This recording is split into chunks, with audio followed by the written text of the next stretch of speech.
Jangan-jangan memang ada laki lain ya? Apa kamu bilang?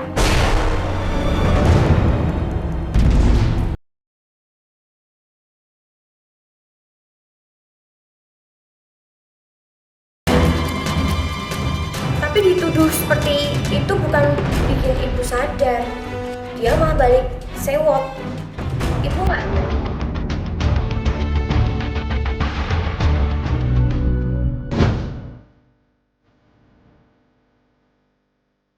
Tapi nggak cukup parah di wajah. Anak kita mati karena sakit. Udah deh, berhenti di sini.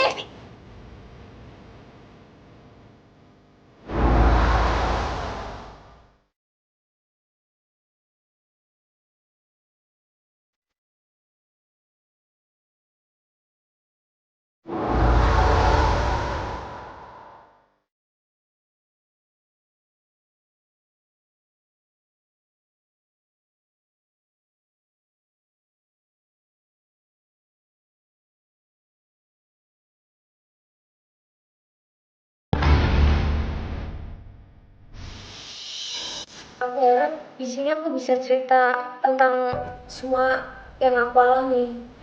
Kisahku ini berawal dari keadaanku yang aku stres banget. Aku tertekan. Tiap hari aku cuma ngeliat ayah ibuku berantem terus. Masa kemarin kan 5 juta habis. Emang apa pikir 5 juta itu banyak?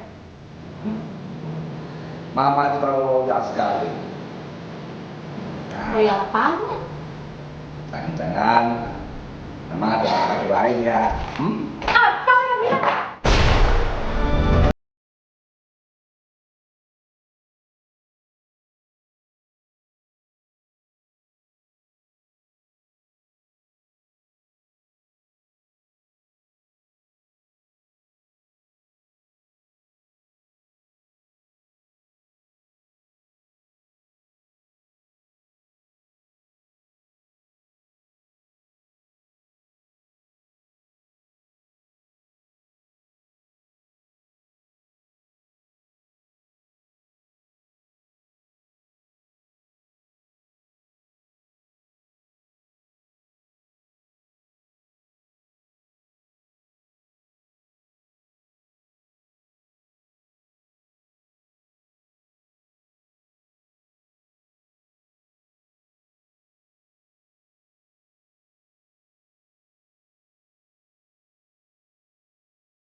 Makanya mau pergi.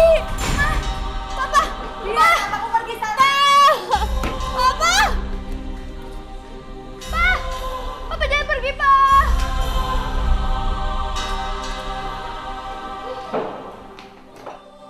Aku coba tahan ayahku, tapi ayah benar-benar udah nggak peduli. Aku cuma bisa nangis. Tapi ibuku berusaha nenangin aku. Dia nggak peduli dengan ayah. Dia berusaha yakin aku kalau tanpa ayah pun aku dan ibuku pasti bisa hidup. Banyak kisah telah kami terima dalam pengakuan telarang.com. Dan pada episode kali ini kami akan mengangkat sebuah pengakuan dari seorang gadis yang bernama Sari. Kehidupan Sari mulai terusik manakala dia dihadapkan pada sebuah keretakan hubungan antara ayah dan ibunya.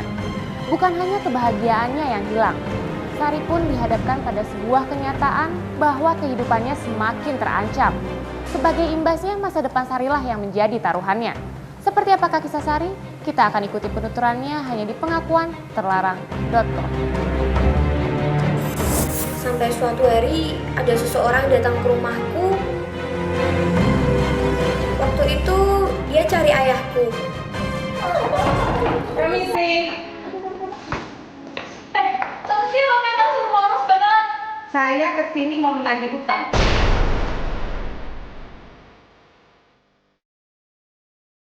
Lah, enggak. Utang ayahmu.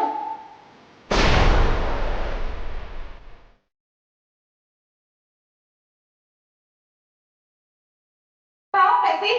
Ibu, suami saya hutang. Iya. Dan dia janji hari ini mau melunasi hutangnya kepada saya. Silakan ibu cari dia di luar. Dia sudah tidak ada di sini. Saya tidak peduli dia di mana. Asalkan ibu tahu, suami ibu hutang dengan saya untuk judi, ibu.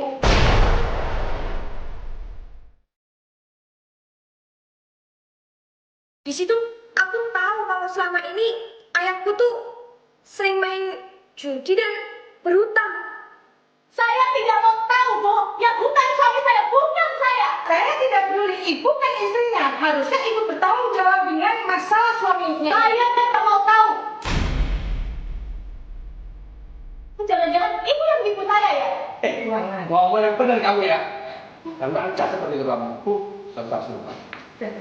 Biar saya dengar. Aku bingung. Aku dan ibu nggak punya uang segitu banyak. Kalau sampai 1 minggu itu juga suami ibu tidak melunasi hutangnya kepada saya, rumah dan seisinya saya akan ambil semua.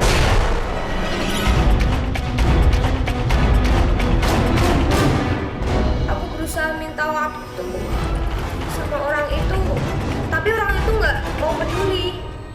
Enak aja, ini rumah saya, Bu. Saya tidak peduli. Itu tanggung jawab suaminya, Ibu. Silakan Ibu cari suami saya di luar. Ini rumah saya, bukan rumah suami saya. Kita ambil semuanya. Daripada kita bingung-bingung, kita capek-capek susah. Ambil semuanya kok. Keluar. Ambil. Saya di rumah ambil semuanya. Percuma saya bicara sama kamu. Saya akan ambil semuanya. Saya akan ambil semuanya. Jangan teriak ke orang kamu jangan keluar. Dia janji bakal balik lagi dan ngasih pelajaran kalau sampai utang-utang itu nggak lunas.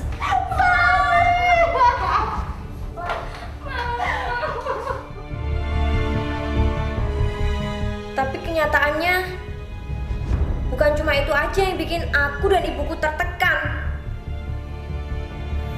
Setelah kejadian itu, ada beberapa orang yang datang lagi ke rumahku dan tujuan mereka tuh sama.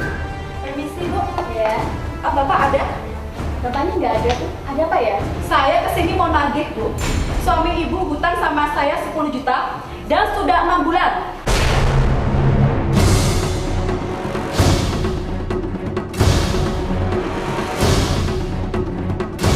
Hutang apa, Bu?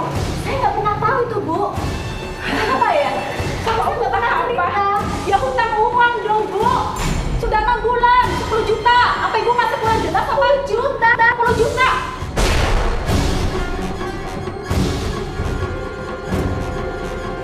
Mereka mau nagih utang ayahku. Kurang ajar. Ayahku tuh bener-bener udah ninggalin aku sama ibuku.